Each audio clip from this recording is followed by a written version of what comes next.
Hello guys, welcome back to my channel humanities class. तो आज हम डिस्कस करने वाले हैं important questions of therapeutic approaches.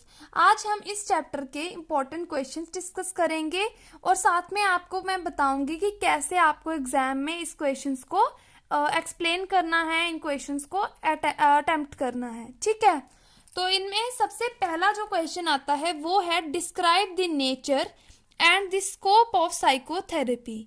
अब इसमें आपने क्या बताना है, नेचर और स्कोप बताना है साइकोथेरेपी का।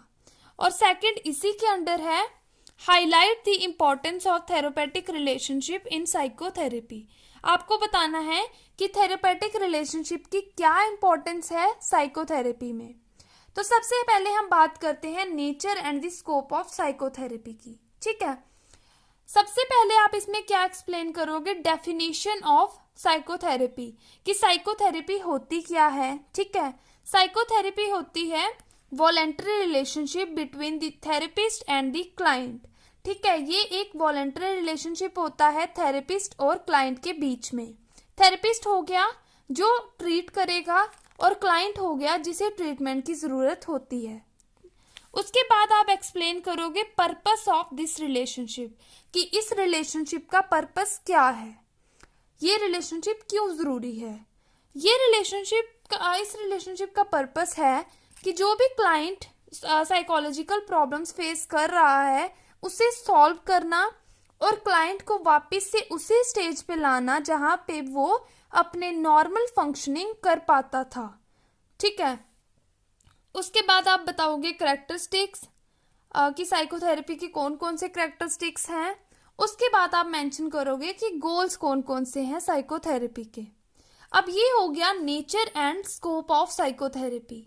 अब हम बात करते हैं इंपॉर्टेंस ऑफ थेरेपेटिक रिलेशनशिप की। अब इसमें आप सबसे पहले क्या करोगे, इसमें आप बताओगे थेरेपेटिक रिलेशनशिप होता क्या है।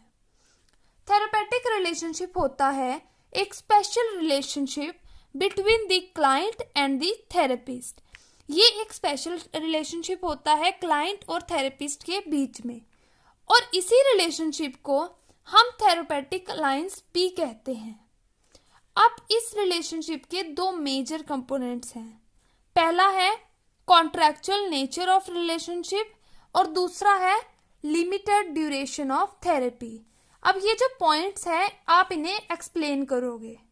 पहले आप फ्लो चार्ट बनाओगे, ये पॉइंट्स को मेंशन करोगे, उसके बाद आप इसी के अंडर इन्हें एक्सप्लेन करोगे और लास्ट में आप क्या लिखोगे, through this relationship the therapist wins the trust of the client.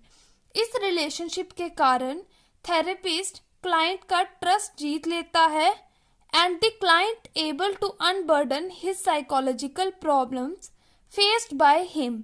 और क्लाइंट अपनी प्रॉब्लम्स को खुलकर डिस्कस करता है थेरेपिस्ट के साथ। And this quality of relationship determines the early healing in psychotherapy। और ये जो क्वालिटी है रिलेशनशिप की, ये डिटरमाइन करती है अर्ली हीलिंग इन साइकोथेरेपी को। ठीक है, ये आप लास्ट में लिखोगे। हमने क्या किया, पहले हमने इसके थेरेपेटिक रिलेशनशिप का बताया कि ये होता क्या है, उसके बाद हमने बताया major components of therapeutic relationship, उनका फ्लो चार्ट बनाया। फिर आप क्या करोगे, इन पॉइंट्स को एक्सप्लेन करोगे और फिर उसके बाद लास्ट में आप ये लिखोगे कि इस रिलेशनशिप के कारण थेरेपिस्ट क्लाइंट का ट्रस्ट जीत लेता है और क्लाइंट अपनी प्रॉब्लम्स को खुलकर डिस्कस करता है, और यही क्वालिटी रिलेशनशिप की डिटरमाइन करती है अर्ली हीलिंग इन साइकोथेरेपी को। ठीक है, अब हम बात करते हैं सेकंड क्वेश्चन की। तो हमारा सेकंड क्वेश्चन क्या है, discuss the various techniques used in behaviour therapy. आपको जो टेक्निक्स हैं जो कि यूज की जाती है बिहेवियर थेरेपी में, उन्हें बताना है। तो कई बच्चे क्या करते हैं, बस ये देखा कि टेक्निक्स पूछा है तो सीधे टेक्निक्स एक्सप्लेन कर देते हैं, लेकिन आप पहले बताओगे कि बिहेवियर थेरेपी क्या मानती है कि क्या कॉज है साइकोलॉजिकल डिस्ट्रेस का। अब हम आंसर स्टार्ट करते हैं। सबसे पहले आप लिखोगे behaviour therapy postulates that psychological distress arises because of faulty behavior patterns or thought patterns. इसका मानना है कि साइकोलॉजिकल डिस्ट्रेस क्यों अक्कर होता है? फॉल्टी बिहेवियर और फॉल्टी थॉट पैटर्न्स के कारण अक्कर होता है. फिर आप लिखोगे it is therefore focused on the behaviour and thoughts of the client in present. और ये किस पे फोकस करती है? ये बिहेवियर और थॉट्स पे फोकस करती है. कौन से थॉट्स? प्रेजेंटली जो हो रहे हैं, जो प्रेजेंट में बिहेवियर अक्कर हो रहा है, जो प्रेजेंट में एक पर्सन सोच रहा है, ठीक है, उसका जो थॉट पैटर्न है प्रेजेंट में, उस पे फोकस करती है. ये क्लाइंट के पास्ट को नहीं देखती. ठीक है, अब आगे आप बताओगे अ range of techniques is available for changing behaviour. और इसी फॉल्टी बिहेवियर को चेंज करने के लिए बहुत सारी टेक्निक्स हैं. और जो प्रिंसिपल होता है इन टेक्निक्स का वो क्या होता है? To reduce the arousal level. Arousal level को कम करना, अल्टर बिहेवियर और बिहेवियर को अल्टर करना. ठीक है, थ्रू डिफरेंट बिहेवियरल टेक्निक्स, अलग अलग बिहेवियरल टेक्निक्स के द्वारा. अब कौन कौन सी बिहेवियर टेक्निक्स है? सबसे पहली है नेगेटिव रीइंफोर्समेंट, दूसरी है अवर्सिव कंडीशनिंग, थर्ड है पॉजिटिव रीइंफोर्समेंट, फोर्थ है टोकन इकोनॉमी, फिफ्थ है सिस्टमेटिक डिसेंसिटाइजेशन, सिक्स्थ है प्रिंसिपल ऑफ रेसिप्रोकल इनहिबिशन और सेवंथ है मॉडलिंग. अब देखो मैंने यहाँ पे भी फ्लो चार्ट बनाया है, तो आप भी ऐसे करना कि पहले फ्लो चार्ट बनाना और फिर आप इन्हीं पॉइंट्स को डिस्कस करोगे कि नेगेटिव रीइंफोर्समेंट क्या होती है, एवर्सिव कंडीशनिंग क्या होती है, पॉजिटिव रीइंफोर्समेंट, टोकन इकोनॉमी क्या होती है, सिस्टमैटिक डिसेंसिटाइजेशन क्या होती है, ये जो प्रिंसिपल ऑफ रेसिप्रोकल इनहिबिशन है इसका क्या मानना है, और मॉडलिंग क्या होती है. ठीक है, और मॉडलिंग के अंडर एक और पॉइंट है वाइकेरियस लर्निंग. आप इसे भी एक्सप्लेन करोगे. ठीक है, ये आपका हो गया बिहेवियरल टेक्निक्स. अब मैंने यहाँ पे एक्सप्लेन नहीं किया, लेकिन आप एग्जाम में एक्सप्लेन करोगे इन पॉइंट्स को, क्योंकि उन्होंने ये क्वेश्चन को डिटेल में पूछने के चांसेस ज़्यादा हैं. ठीक है, तो अब हम बात करते हैं थर्ड क्वेश्चन की. हमारा थर्ड क्वेश्चन क्या है? Explain in detail the cognitive therapy given by Albert Ellis. अब जो एल्बर्ट एलिस ने कॉग्निटिव थेरेपी दी थी आपको वो डिस्कस करनी है डिटेल में. अब हाँ, जो एल्बर्ट एलिस थे उन्होंने हमें कौन सी थेरेपी दी थी? उन्होंने हमें रैशनल इमोटिव थेरेपी दी थी. लेकिन सबसे पहले आप बताओगे कि कॉग्निटिव थेरेपी क्या मानती है साइकोलॉजिकल डिस्ट्रेस का कॉज. ठीक है, तो जो कॉग्निटिव थेरेपी होती है उसका मानना है कि जो कॉज होता है साइकोलॉजिकल डिस्ट्रेस का वो है irrational thoughts and irrational beliefs. ठीक है, कि इररेशनल थॉट्स और इररेशनल बिलीव्स जो होते हैं वही साइकोलॉजिकल डिस्ट्रेस का कॉज है. अब हम बात करते हैं रैशनल इमोटिव थेरेपी की. अब एल्बर्ट एलिस ने हमें रैशनल इमोटिव थेरेपी दी. ठीक है, जिसे हम RET से भी डिनोट करते हैं. अब इस क्वेश्चन को आप कैसे करोगे? सबसे पहले आप बताओगे central thesis of this therapy, कि ये थेरेपी क्या मानती है कि क्या कॉज है साइकोलॉजिकल डिस्ट्रेस का.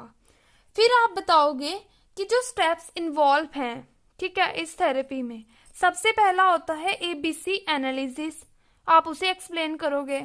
फिर आप एक्सप्लेन करोगे नॉन डायरेक्टिव क्वेश्चनिंग को जो कि की जाती है क्लाइंट के साथ. फिर आप उसके बाद बताओगे चेंज ऑफ इरेशनल बिलीव्स, कि कैसे इरेशनल बिलीव्स चेंज होते हैं रैशनल बिलीव्स में. ठीक है, और जो इरेशनल थॉट्स होते हैं वो चेंज होते हैं रैशनल थॉट्स में.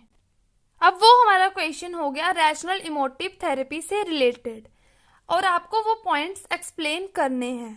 अब हम बात करते हैं फोर्थ क्वेश्चन की, जो है what do you mean by cognitive distortions, how cognitive distortions take place. ठीक है, अब ये जो कॉग्निटिव डिस्टॉर्शंस का कॉन्सेप्ट था ये हमें किसने दिया था? ये हमें दिया था एरन बेक्स ने. ठीक है, उन्होंने हमें एक कॉग्निटिव थेरेपी दी थी जिसके अंडर कॉग्निटिव डिस्टॉर्शन का जो कॉन्सेप्ट है वो उन्होंने बताया है. इसमें भी आप सबसे पहले लिखोगे कि जो कॉग्निटिव थेरेपी है, it locates the cause of psychological distress in irrational thoughts and irrational beliefs. ठीक है, फिर आप बताओगे एरन बेक्स कॉग्निटिव थेरेपी, और इनकी जो थेरेपी थी वो क्या मानती थी, इनकी थेरेपी मानती थी कि जो एक पर्सन है, ठीक है, उसमें क्या होता है, एंजाइटी अक्कर होती है, डिप्रेशन अक्कर होता है साइकोलॉजिकल प्रॉब्लम के कारण। इन्होंने आगे लास्ट में यही बताया है हमें। तो चलिए मैं आपको बताती हूँ कि इस क्वेश्चन को कैसे करना है। सबसे पहले आप बताओगे कि कोर स्कीमास क्या है। ठीक है, उन्होंने हमें बताया था कोर स्कीमा का कॉन्सेप्ट। अगर आपको ये थेरेपी का के बारे में नहीं पता है या आपको समझ नहीं आई है तो मैंने डिस्क्रिप्शन में इसका लिंक दिया है इस टॉपिक का, आप वहां से जाके समझ सकते हो।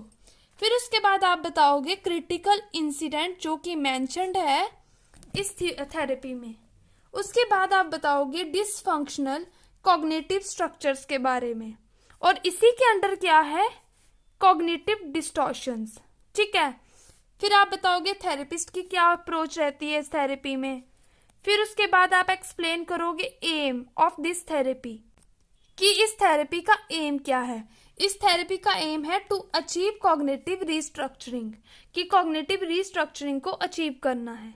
फिर आप एक्सप्लेन करोगे ड्यूरेशन ऑफ दिस थेरेपी, कि इस थेरेपी का कितना ड्यूरेशन रहता है। इस थेरेपी का 10 to 20 सेशंस लगते हैं इस थेरेपी में। ठीक है, उसके बाद हम बात करते हैं फिफ्थ क्वेश्चन की।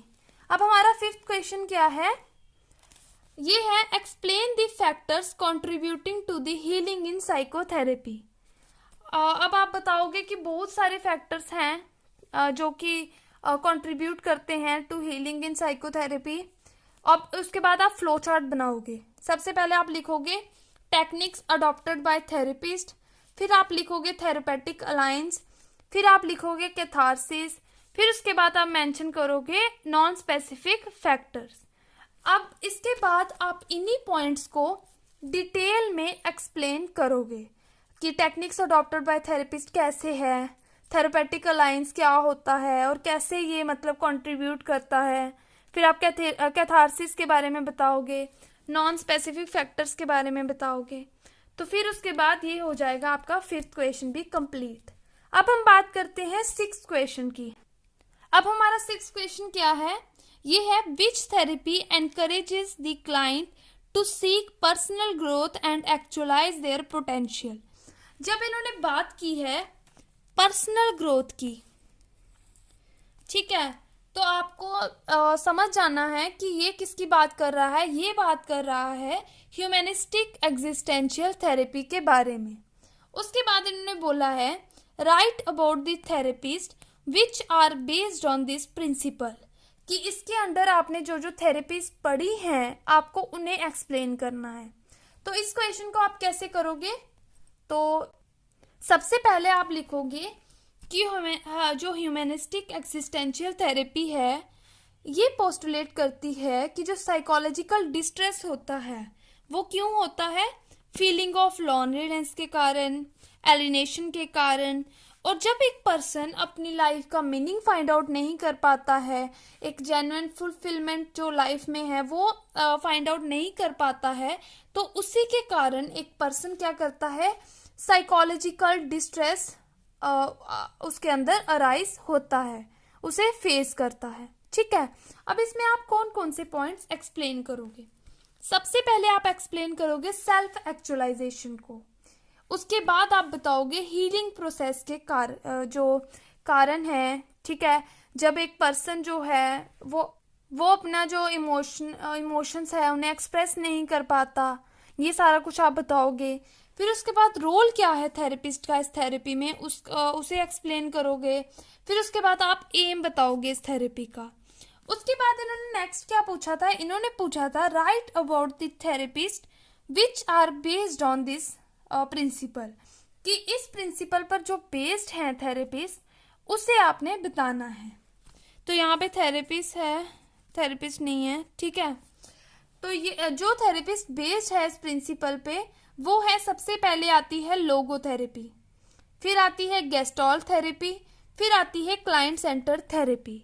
और अगर आपको ये टॉपिक अच्छे से समझ नहीं आया है तो मैं मैंने पूरी वीडियो डिस्कस की हुई है, तो मैं उसका लिंक आपको डिस्क्रिप्शन में दे दूंगी। तो फिर उसके बाद आपको इन्हीं थेरेपीज को एक्सप्लेन करना है डिटेल में। अब हमारा 7th क्वेश्चन क्या है? हमारा 7th क्वेश्चन है, what are the techniques used in the rehabilitation of the mental ill. आपको टेक्निक्स बतानी है जो कि यूज होती है rehabilitation of the mental ill में। ठीक है, तो अब जो ट्रीटमेंट होता है साइकोलॉजिकल डिसऑर्डर का, उसके 2 कंपोनेंट्स होते हैं। पहला होता है रिडक्शन ऑफ सिम्टम्स और दूसरा होता है improving the quality of life. अब इसका एम क्या है? इसका एम है to empower the patient to become a productive member of the society and to the maximum extent possible, कि एक पर्सन को प्रोडक्टिव मेंबर बनाना है सोसाइटी का। ठीक है, उसे वापस से उसी स्टेज पे लाना है जो मैंने आपको पहले बताया, बेटरमेंट की स्टेज पे, जब वो अपनी नॉर्मल फंक्शनिंग कर पाता था, स्ट्रेस इतना फेस नहीं करता था। ठीक है, उसके बाद आप क्या लिखोगे? उसके बाद आप मेंशन करोगे कि in rehabilitation the patients are given, कि पेशेंट्स को कौन कौन सी थेरेपीज दी जाती हैं। सबसे पहले दी जाती है ऑक्यूपेशनल थेरेपी, फिर दी जाती है वोकेशनल थेरेपी, फिर उसके बाद सोशल स्किल्स ट्रेनिंग प्रोवाइड की जाती है, कॉग्निटिव रीट्रेनिंग प्रोवाइड की जाती है, और फिर आप इन्हीं पॉइंट्स को 2 लाइन्स में एक्सप्लेन करोगे। ये आपका हो गया रिहेबिलिटेशन ऑफ द मेंटल इल। अब हम बात करते हैं 8th क्वेश्चन की। तो हमारा 8th क्वेश्चन क्या है? Explain alternative therapies in detail, कि आपको अल्टरनेटिव थेरेपीज बतानी है डिटेल में। अब इसको आप कैसे अटेम्प्ट करोगे? सबसे पहले आप लिखोगे alternative therapies are so called because they are alternative treatment possibilities to the conventional drug treatment और साइकोथेरेपी।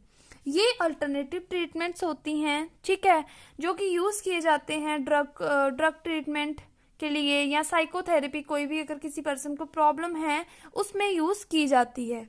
तो बहुत सारे अल्टरनेटिव थेरेपीज है, जैसे हो गया योगा, मेडिटेशन, सुदर्शना क्रिया योगा, कुंडलिनी योगा, फिर उसके बाद विपासना मेडिटेशन। आप इन्हीं पॉइंट्स को आगे एक्सप्लेन करोगे, योगा को डिटेल में बताओगे, मेडिटेशन को बताओगे, सुदर्शना क्रिया योगा को बताओगे, फिर उसके बाद कुंडलिनी योगा के बारे में बताओगे और विपासना मेडिटेशन के बारे में भी बताओगे। ठीक है, इन्हीं पॉइंट्स को आपने आगे डिटेल में एक्सप्लेन करना है।